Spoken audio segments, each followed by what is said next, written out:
कि वो भारतीय जनता पार्टी से मिला हुआ व्यक्ति है। अच्छा। वो सपा का एजेंडा नहीं चला रहा है, वो भाजपा का एजेंडा अच्छा, चला इसको रहा है। अखिलेश समझ नहीं पा रहे हैं।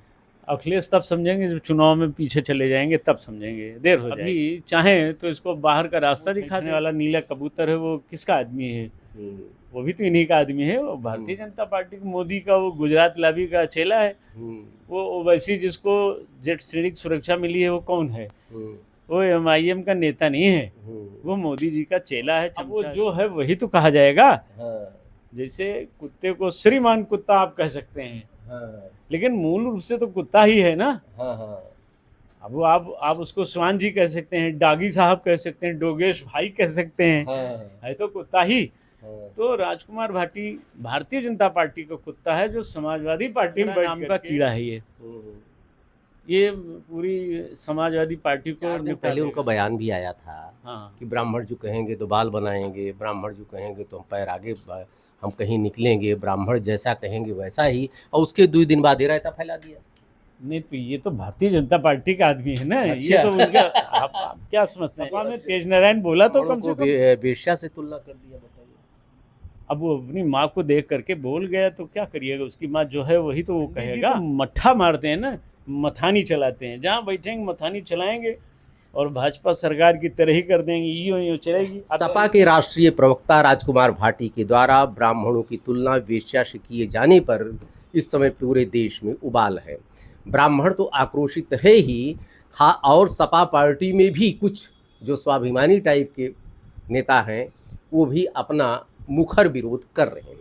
बैनर तले काम करना है पार्टी के, इसलिए बोल नहीं पा रहे हैं, लेकिन अपनी भावनाओं को व्यक्त कर रहे हैं। चाचा जी हैं धर्म सेना के श्री संतोष दुबे जी, वायरल हैं। चाचा क्या कहेंगे, राजकुमार भाटी ने फिर जहर उगला, पूर्व में ऐसा करता आया है। देखिए, एक लाइन में जानिए कि वो भारतीय जनता पार्टी से मिला हुआ व्यक्ति है। अच्छा। वो सपा का एजेंडा नहीं चला रहा है, वो भाजपा का एजेंडा चला रहा है। अरे ये तो नई चीज नहीं, मैं सही बात कह रहा हूँ, वो भारतीय जनता पार्टी के इशारे पर काम कर रहा है। और ऐसा अखिलेश यादव की पार्टी में कई लोग पूर्व में भी कर चुके हैं, ये कोई नई बात नहीं है। और इस देश में तमाम लोग। अच्छा, इसको अखिलेश समझ नहीं पा रहे हैं। अखिलेश तब समझेंगे जब चुनाव में पीछे चले जाएंगे, तब समझेंगे, देर हो जाएगी। अच्छा। अगर समझदारी से काम लेंगे तो अभी कुछ बिगड़ा नहीं है। अभी चाहें तो इसको बाहर का रास्ता दिखा दें, तो ये सबसे इसका बैर है, किसी से इसकी मैत्री नहीं है। और एक नंबर का गधा है, बैसाख नंदन है ये। तो इस बैसाख नंदन को भारतीय जनता पार्टी में ही जगह मिलेगी, क्योंकि एजेंडा उन्हीं की चला रहा है। वो ले ना लें अलग विषय, पर एजेंडा चलाने के लिए उनका ये जो आईटी सेल हो, ये सब जो भोंपू, भाजपा का भोंपू है, उस तरह से काम सपा में रह के वो भाजपा का आदमी है। आपको क्या लगता है, ऐसा नहीं है क्या? अच्छा आप बताइए, वो एक जो मुँह छींटने वाला नीला कबूतर है, वो किसका आदमी है? वो भी तो इन्हीं का आदमी है। वो भारतीय जनता पार्टी को, मोदी का, वो गुजरात लाबी का चेला है। वो ओवैसी जिसको जेट श्रेणी की सुरक्षा मिली है, वो कौन है? वो एमआईएम का नेता नहीं है, वो मोदी जी का चेला है, चमचा है शुद्ध रूप से। तो उसी तरह से, अच्छा, उसी तरह उसी तरह भी है। ये वो उनका एजेंडा चला रहा है। भाई मोहन भागवत कौन है? उन्होंने भगवान परशुराम को लक्कड़हारा तक बता दिया। तो ये सब, ये भारतीय जनता पार्टी की एक बड़ी रणनीति, गुजरात लाबी की एक बड़ी रणनीति है ये, कि ब्राह्मणों का अपमान करो। और अभी हमारे ब्राह्मणों में ऐसे 10-20% है ही हैं कि वो 100 जूता खाएं, तमाशा घुस के देखें, उसी दल में बने हो। कहते हैं तुम प्रचारक हूँ। अरे विचारक भी तो हो, विचार भी तो करो, स्वाभिमानी भी तो हो, लेकिन नहीं वो करेंगे। तो इसी तरह से ये जो राजकुमार भाटी है, एक पंडित जी का मैं इंटरव्यू सुन रहा था, बढ़िया बोल रहे थे, भाटी पुत्रो तस्य भाटी भवेत। तो अब वो जो है वही तो कहा जाएगा। जैसे कुत्ते को श्रीमान कुत्ता आप कह सकते हैं, लेकिन मूल रूप से तो कुत्ता ही है ना। अब वो आप उसको स्वान जी कह सकते हैं, डागी साहब कह सकते हैं, डोगेश भाई कह सकते हैं, है तो कुत्ता ही। तो राजकुमार भाटी भारतीय जनता पार्टी का कुत्ता है, जो समाजवादी पार्टी में बैठ करके घुन की तरह से, मगरा, गांव में हमारे एक कहावत कही जाती है, आप भी जानते हो, गांव से जुड़े हैं, मगरा एक कीड़ा होता है, वो बड़े बड़े वृक्षों को अंदर से काट देता है, बाहर से दिखेगा नहीं। ये मगरा नाम का कीड़ा है ये। ये पूरी समाजवादी पार्टी को निपटा देगा। इसलिए अखिलेश जी बुद्धिमान हैं, वेल क्वालिफाइड व्यक्ति हैं। अच्छा, अभी 4 दिन पहले उनका बयान भी आया था हाँ, कि ब्राह्मण जो कहेंगे तो बाल बनाएंगे, ब्राह्मण जो कहेंगे तो हम पैर आगे हम कहीं निकलेंगे, ब्राह्मण जैसा कहेंगे वैसा ही, और उसके 2 दिन बाद ये रायता फैला दिया। नहीं तो ये तो भारतीय जनता पार्टी का आदमी है ना। ये अच्छा। तो उनका आप क्या समझते हैं? अच्छा। अच्छा, अभी भी अखिलेश चूंकि अपने पारिवारिक दुर्व्यवस्थाओं में इस समय पीड़ित है, उनके भाई का निधन हुआ है, निगाह पड़ेगी, निकालेंगे, लेकिन देर हो जाएगी। डैमेज कंट्रोल करने के लिए जो त्वरित गति चाहिए वो द्रुत गति दिख नहीं रही है। उनको तुरंत निकालना चाहिए, लेकिन वो बेचारे अपने घरेलू मामले में परेशान है। भाई कोई मरा है। नेता बोल नहीं रहे। कौन नेता बोलेगा भाई? भारतीय जनता पार्टी के एजेंडा वो चला रहा है। सपा में तेज नारायण बोला तो कम से कम, जैसा हाँ, भी बोले बोला, तो। तेज नारायण बोला। उसने अपने फेसबुक आईडी और उन सब में मेरा तो उनमें इन सब में इंटरेस्ट नहीं रहता, मैं बहुत पढ़ने का आदमी नहीं हूँ, लेकिन जो कुछ हमने देखा सुना, लोगों ने दिखाया, कम से कम तेज नारायण पांडे ने अपने स्वाभिमान को सुरक्षित रखते हुए उसी दल में अच्छा। वहीं जिस दल में बैठे हैं वहीं से सही बात तो कही। और तो इतनी बड़ी कांग्रेस पार्टी है, इतनी बड़ी भारतीय जनता पार्टी है, क्या नहीं बोलते हैं? कम से कम मायावती बोली, जो बोलेगा सो निहाल, इतना जाने रहिएगा। जो बोलेगा वो प्रसन्न हो जाएगा भविष्य में, जो नहीं बोलेगा। द्रौपदी का चीरहरण एक प्रसंग है, बड़ा विषय है। उस चीरहरण में केवल 2 लोग बोले हैं।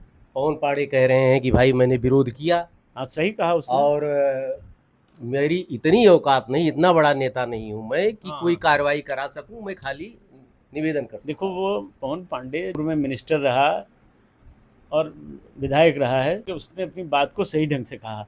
ये आप राष्ट्रीय स्तर पर पहुंचाते हैं प्रेस वाले, ये अलग बात है, लेकिन राष्ट्रीय प्रवक्ता वो नहीं है। राष्ट्रीय प्रवक्ता वो भारतीय जनता पार्टी का राष्ट्रीय प्रवक्ता है भाई ये पवन पाड़े, राष्ट्रीय प्रवक्ता है। हाँ, तो फिर राजकुमार भाटी कौन है? वो प्रवक्ता बना दिए गए। ऐसे 10 प्रवक्ता नहीं होते हैं। अच्छा। सिस्टम ऑफ मूवमेंट में बात करिए, सिस्टम ऑफ पिस्टल नहीं, जोर जबरदस्ती नहीं, जो सच समझिए। अच्छा। राष्ट्रीय प्रवक्ता एक व्यक्ति होता है।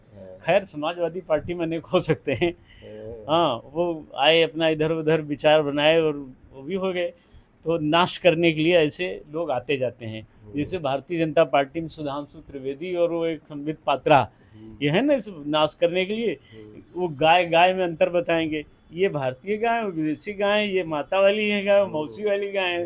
तो ऐसे तमाम एजेंडाधारी ब्राह्मणों को वेश्या से तुलना कर दिया, बताइए। अब वो अपनी माँ को देख करके बोल गया तो क्या करिएगा? उसकी माँ जो है वही तो वो कहेगा। अच्छा, जिसके घर का माहौल जैसा होता है वो कहा ना पंडित जी ने, ये जो वेश्यापुत्रो भवेत, तो भाटी। तो अब जो उन्होंने कहा वो विद्वान आदमी ही सोच के कहा होगा, पढ़ा होगा। हम तो इतना जानते हैं कि ये भारतीय जनता पार्टी का बढ़िया एजेंडा चला रहा है और सपा को मिटा देगा। अब जैसे अखिलेश जी ने कहा कि ब्राह्मण जो कहेंगे हम करेंगे, पथ प्रदर्शन, एक जो शब्द आया अच्छा लगा। अब बीच में वो मान लीजिए ब्राह्मण कुछ हिलडुल रहे भी, हिलडुल नहीं, ब्राह्मण बुद्धिमान कौम है, चुनाव से पहले कुछ नहीं बोलेगी। ये यहाँ दाढ़ी नहीं रखाते हैं, यहाँ मूछ रखाते हैं, जहाँ रखाते हैं वहाँ भी जानते हैं। हाँ, ऐसी जगह लगाते हैं कि समय पे वार करते हैं। आप समय पे वार देखिएगा। अभी ब्राह्मण जो है 100 का 100% मौन है। ये जो भारतीय जनता पार्टी में ब्राह्मण बैठे हैं ना, ये जब जैसे चुनाव घोषणा होगी सब छोड़ के चले आएंगे। फिर इतनी बुराइयां बताएंगे, इतना गिनाएंगे, हर होटल पे, हर चौराहे पर, गांव गली कस्बा कुनबा बैठ के। पंडित जी तो मट्ठा मारते हैं ना, मथानी चलाते हैं, जहाँ बैठेंगे मथानी चलाएंगे और भाजपा सरकार की तरह ही कर देंगे, यूँ चलेगी आपकी। अच्छा। हाँ, यूँ चलेगी, लेकिन अभी 6 महीने नहीं बोलेंगे। मौनम स्वीकार लक्षणम, मौन है तो अन्याय को स्वीकार करके बैठे हैं। अब जो चीता झपट्टा मारना चाहता है, तो आपने देखा हो तो ना देखा हो तो देख लीजिएगा, चीता उस समय पीछे हट जाता है। ब्राह्मण जब वार करना चाहता है तो मौन होकर मुस्कुराने लगता है, मौन हो जाएगा, मुस्कुराने लगेगा। ये नियम है, शाश्वत नियम है। और जब कोई तपस्वी तप करने लगेगा तो कैसे जानेंगे आप तपस्या सिद्ध हो रही है? देवराज इंद्र कोई न कोई बाधा डाल देंगे, कौनो सुंदर महिला भेज देंगे, कौनो कामदेव को भेज देंगे, कौनो राजपाट के लालच दे दें ओके तपस्या खंडित हो जाए, तब से राज से नर्क मिल जाएगा। तो ठीक इसी तरीके से ब्राह्मण भी मौन बैठा हुआ है।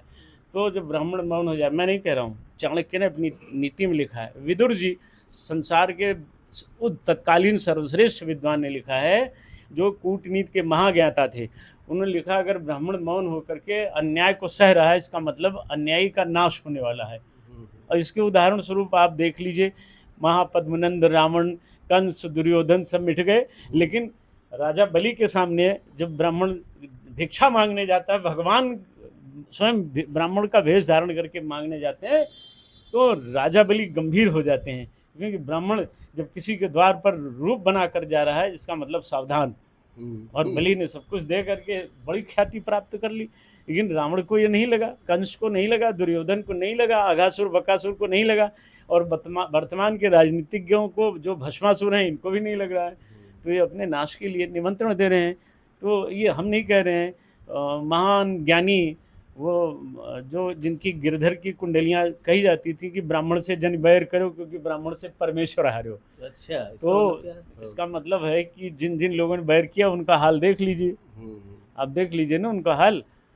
अंग्रेज गए, मुगल गए, अब वर्तमान ये जो एंग्लो इंडियन है, भारतीय दोगले हिंदू सनातनी, इनका भी नाश होने का समय आ रहा है।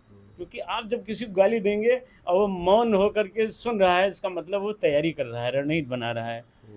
तो ब्राह्मण जो कोई नीला कबूतर तो है नहीं, वो तो भगवा वस्त्र के नीचे बैठा हुआ दिलेर है। तो क्या अखिलेश के ऊपर क्या असर पड़ेगा? बहुत नुकसान होगा। तुरंत उनको बाहर कर देना चाहिए, इस गधे को। देर नहीं लगानी चाहिए। अब ये 65 साल का बूढ़ा आदमी, जिस उम्र में उसको कंठी लेके भजन करना चाहिए, वो राजनीति कर रहा है। माता एक, पिता 10-12, मौसी एक, मौसिया 18, ऐसे दोगले लोग जिस दल में रहेंगे उसी के नाश करेंगे। ये हर साख पे बैठने वाले उल्लू हैं। इन उल्लुओं को अगर अखिलेश जी ने निपटाया नहीं, तो अमित शाह का एजेंडा चला रहा है, वो निपटा देगा उन्हीं को। इसलिए बाहर कर देना चाहिए, तुरंत बाहर करना चाहिए। राजनीति में कई प्रकार के शकुनी होते हैं। हाँ, कई प्रकार का दिमाग लगता है। तो ये दिमाग वहीं लगा, जैसे आप देखते हैं ना, चुनाव आयुक्त हैं देश के ज्ञानेश कुमार, वो भारतीय जनता पार्टी एजेंडा चला रहे हैं। आपको ना दिखे चला रहे। वो तमाम लोगों ने इस्तीफे दिए, उर्जित पटेल भला ने, धमाके सबने दिए, नहीं चला पाए, उन्होंने छोड़ दिया। तो जो कोई इनके अनुसार नहीं चलेगा उसको वो रहने नहीं देते हैं। गुजरात लावी परेशान करती, अभी योगी को मिटाने के लिए सारी साजिश इनकी चल रही है। तो इसमें भी एक रास्ता ढूंढ लिया इन्होंने, यही है। चाचा जी का कहना है कि राजकुमार भाटी एक एजेंडा चला रहा है भारतीय जनता पार्टी का। अखिलेश अगर जल्दी कोई कार्रवाई नहीं करेंगे तो देर हो जाएगी और 2027 के चुनाव में इसका परिणाम उनको भोगना पड़ सकता है। देखते रहिए अयोध्या दर्पण। ढेर सारी शुभकामनाएं।